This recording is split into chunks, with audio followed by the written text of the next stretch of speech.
Hi there, it's Mackenzie with WTI.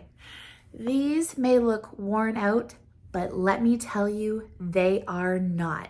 They are well loved.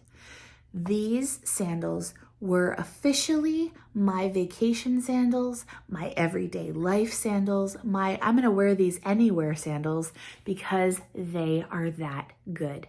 I ended up having plantar fasciitis and heel spurs at the same time.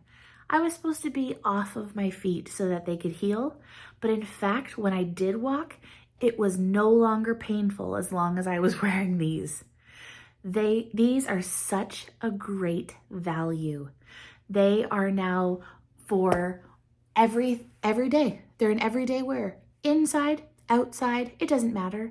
I chose these as my number one go-to on vacations off a cruise ship with lots of walking. They were amazing. I got them in the black.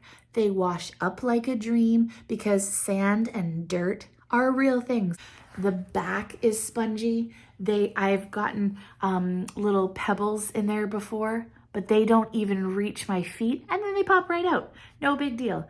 These have been awesome to just even slip on as I'm going out the door to get some groceries, or if I'm going outside in the back to get gardening or my hot tub. These are the ones I choose. I'll choose them every time. I know you will too. And that's my point of view.